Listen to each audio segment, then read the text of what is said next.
Liximizin devamı hürmetlik vatandaş.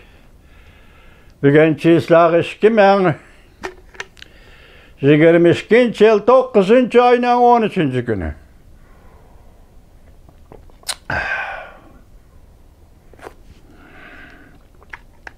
Bu işler intayin kuş telep kıldı vatandaşlar hazır. Birden de çarçıgandek bulup kaldı. Şuya keldik, leksiya sözlep şuya keldik. Stalin nemişki setişki hukukluk bulup kaldı. Stalin nemişki Uygur'nu Xitay kuş birişki hukukluk bulup kaldı. Vatandaşım, bu kuş derciden taşkırı devletin kuçudur. Konkretlaştığında Uygur'un 40. yıllarda başlanan demokratik inkılabını Stalin kontrol kılıp aldı. Onun rehberlerini Stalin kontrol kılıp aldı. Stalin'in sızgıdan çıkmaydıgan adamlarga ve rehberlerge aylandırdı.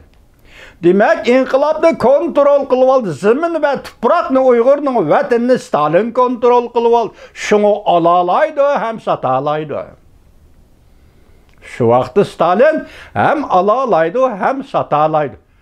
Özü kerek bolsa satadı. Özüge kerek bolgan vaqtda yani özüge qartıp alalaydı yoki tartib alalaydı. Lekin hozir zaman o'zgardi. U davrda 20. asrning 40. yillari edi, hurmatli vatandosh.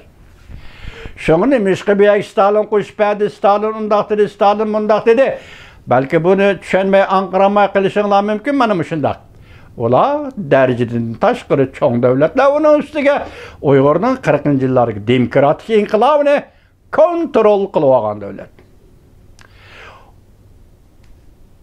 Hatta Çar-Rusiya, O'rta Osiyo kirgandan boshlab hem Çar-Rusiya hem Lenin Stalin Rusiyasi Uyg'uristonni kontrol qilib kelgan devletler.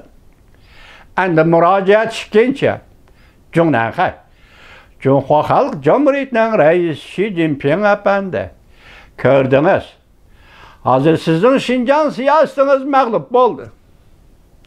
Yani müstemleke Uyguristan qaratgan jazalar göre kuruş, soykırım, umumi qirg'in qilish, bir milletni etnik milletli bir medeniyetinin subjekti medeniyet yaratquchi ve tarix yaratquchi bir büyük milletni Uygur degan milletni millet sifatida yarashardan bekor qilish, yo'qotish, tal to'kish yo'qotish.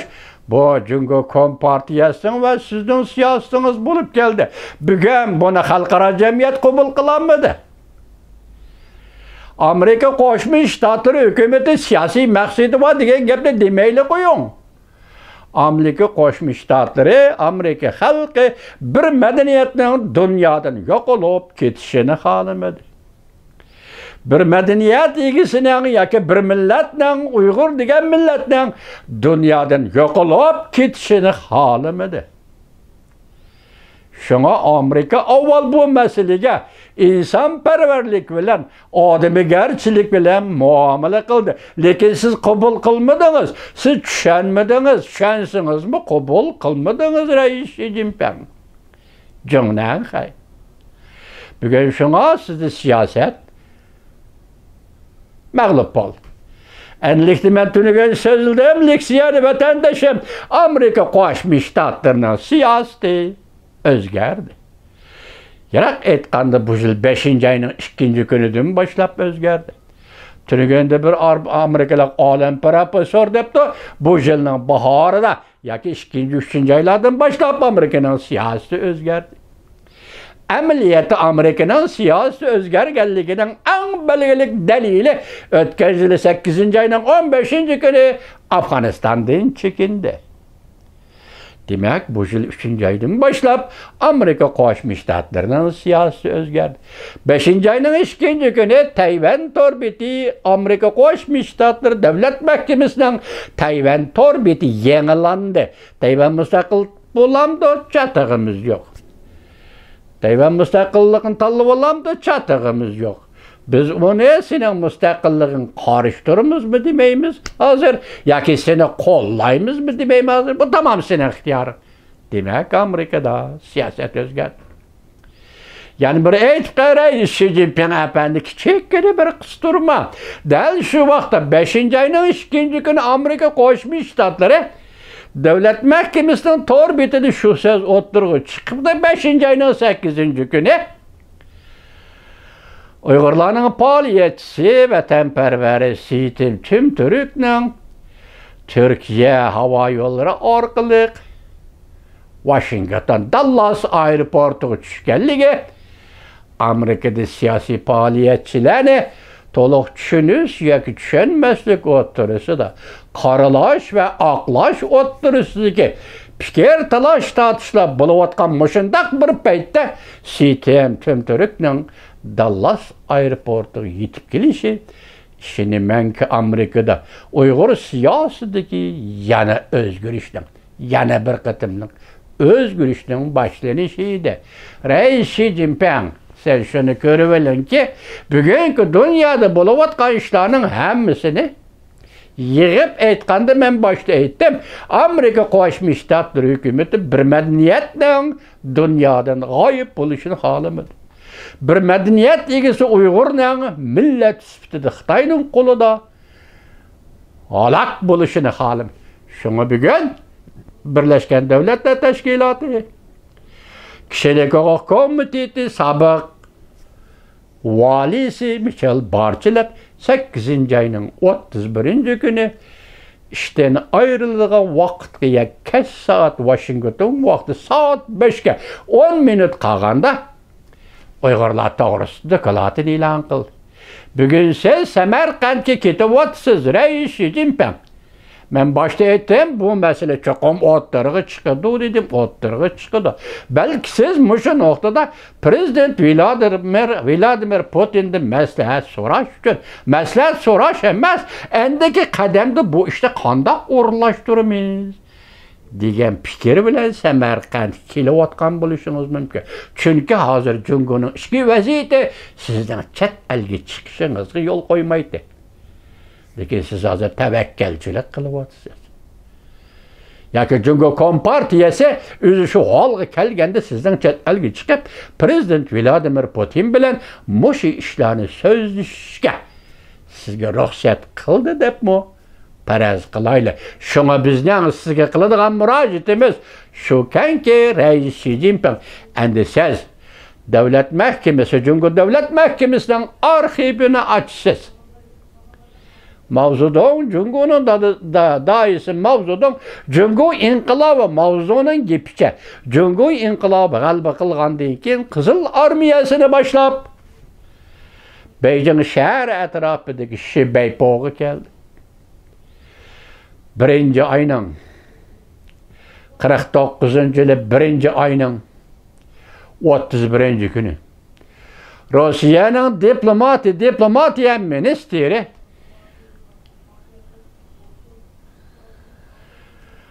Kimide diplomatiya ministri Molotov Moskvadan Beijing Shibeypo'ga keldi. Molotov bilan Mao Zedongning suhbati boshlandi. Suhbat jarayoni deyildiki, Stalinning talabi yetkazildiki, sen planing bo'yicha 1950-yili 1-oyning 1-kuni davlat qurishni planlayapsan. Yo'q, kechiksan. Sen yaxshisi mushu 49-yili 10-oyda tezlik bilan davlat qurishing kerak. Bo'lmasa Amerika Qo'shma Shtatlari sening g'arbiy shimolingdagi Mabufangdan foydalanib, Mabufangni Xinjiangga ittirib, mustamlika Uyg'uriston navbatdagi Xinjiangga elib kelib, u yerdagi musulmonlar birlashib burayında bir davlat qurdi. O holda Rossiyaning holiga voy, Jungolikning holiga voy bo'ladi. Shunga buning oldini olish uchun sen aldirab tinab davlat qurishing kerak. Masalan 49-yili 10-oyning 1-kuni. Birinci suhbatdagida 1-oydagi bu suhbat Shibeypo suhbati, Molotov bilan Mao Zedong o'rtasidagi suhbat 5-oyga kelganda Mao Zedong Özünün ayalı Jiang Chengni keyinrek. Avvalida reis Li Shaoqini Moskvaga vatdi. Li Shaoqining keynidan ayoli Jiang Chengni Moskvaga vatdi. Li Shaoqi Stalin bilan ko'rishdi. Jiang Cheng Stalin bilan ko'rishdi. Ular Stalinning tapiligini darhol qaytib berib, davlat qurishning tayyorligini qilinglar dedi. Men endi mushu faktlar asosida tasavvur qilishga huquqliman vatandoshim. 1-oyning 31-kuni 1949-yili Shibeypo suhbati Molotov Rossiyalik Mao Zedong Junguliq balki dal mushu paytda mushu suhbat jarayonida Ahmadjon Qosimi qatorliq Uyg'uristonning davlat arboblarini qandoq o'ltirishni planlagan suhbat edi. 1-oy tugidi 8-oyning 27-kuniga kelganda Ahmadjon Qosimi qatorliq davlat rahbarlari o'ltirgan aeroplan Baykal ko'lining ustiga yetib kelganda aeroplan hodisasi yuz berib voqea chiqib Ahmadjon Qosimilar qazo qildi. Yaqında men sizlarga bir kitobdan so'zlab berdim, Turkiyadan elib keldim. Masala bundaq emas. Men tuniga sizlarga so'zladim. Masalan 1962-yili 100 mingdan ortiq Uyg'ur qozoq hozir Qozog'iston qaytib ketdi. Bu voqea undaqli o'ng'ay voqea emas ekan vatandoshim. Bu voqeani Qozog'istonga qaytish voqeasi Rossiya hukumati shu vaqtda Jungo hukumati bilan birlashtirib o'ynab chiqqan oyunu. Vaqa ahir taraqqiy qilib bir g'ul jishardi. 52 nafar Uyg'urni etib o'ldirdi.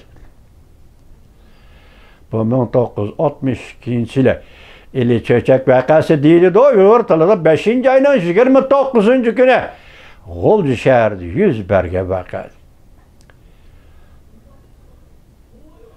Demak, Ahmadjon Qosimini o'ldirishni planladinglar Xi Jinping. Mao Zedong shunda planladi. Bugun endi sizga murojaatimiz shuki, bu deloni elib chiqing.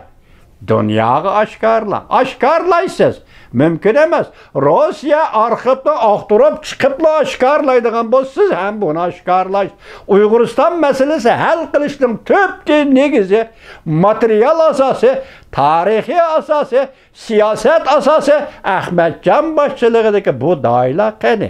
Aeroplan voqeasi qandoq voqea degan masalaga berib ketiladi. Şu vaqtda davlatni Xitoy qo'shib berish, Jungo qo'shib berishdan iborat ikki shartnoma kayni-kayndan so'rilib chiqdi. Rais Xi Jinping endi bu siz xohlamsiz, xohlamamsiz, rad qilamsiz, yoki bu arxivlarni ko'ydirib o'tdik deb quruq gap. Endi siz bu arxivni e'lon qildigan vaqt keldi. Qaytirib berasiz. Uyg'urning davlatini qaytirib berishdan avval bu arxivlarni qaytirib berasiz. Rais Xi Jinping. Men Samarqand suhbatiga qo'yayotgan murojaat, avval prezident Vladimir Putinga murojaat qildim. Endi sizga mening murojaatim faqat bir arxivda. Shibeypo arxivida. Shibeypo suhbati Molotov bilan Mao Zedong suhbatini oshkorlaydigan vaqt keldi. Oshkorlaysiz Rais Xi Jinping. Bu yaxshi yo'l. O'zingizga mi chiqish yo'li, Jungo degan davlatga mi chiqish yo'li, Jungo Kompartiyasiga mi chiqish yo'li, shundaqla osonliq millat deyilayotgan lekin dunyodagi millatlar qatorida bir millat bo'lib yashab kelayotgan Uyg'uriston Uyg'ur millatining mi chiqish yo'lida, tinch yo'l bilan. Chunki ayni chog'da Stalin 1948-yili 5-oyning 20-kuni Harbinda tuzilgan shartnoma Xitoy harbiy shartnomasining 8-moddasining ro'yiga asosan Xitoyning atalmish ozodlik armiyasini aeroplan bilan harbiy aeroplan, mashina bilan harbiy mashina bilan 9 ayının 1 ayının 31 yani Şibeypo söhbetinden keyin ta ki 49 yılın ahırgacha 1 yildigidek Şinjan Uyghur Abdunum rayoniga, yani bugungi mustamlika rayoniga Xitoyning azatlik armiyasini boshlab kirgan kishi Stalin edi. Hamma tinch yo'llar hal bo'lish kerak deganni murojaat qilsak, tinch yo'llar hal qilish kerak deganni talab qilib o'tirib qo'ysak, Rossiya Jungo Kompartiyasiga ayni chog'da Stalin Jungo azatlik armiyasini Şinjanga qandaq boshlab kirgan, mashinada elib kirgan bo'lsa, bugun prezident Vladimir Putin shunda harbiy mashina va harbiy aeroplan orqali Xitoyning mustamlikchi armiyasini Uyg'uristondan Şinjan rayonidan shundoq chekindirishsiz. Bu hozirgi xalqaro vaziyatning taze del joyiga kelgan vaqtidagi so'zlanadigan ish qilinadigan harakatdir. Rais Xi Jinping bugun men sizga mushunchalik so'zlab charchaydi ekan, odam charchadim qarang, Rais Xi Jinping shundaqmi ya? Siz Samarqandga oq yo'l bo'lsin, lekin bu qatam Uyg'ur masalasini, Uyg'uriston masalasini qanday hal qilamiz? Bu endi xalqaro chiqib ketdi, do'stim Vladimir Putin deb boshlaysiz deymi suhbatni. Rais Xi Jinping sizga oq yo'l bo'lsin.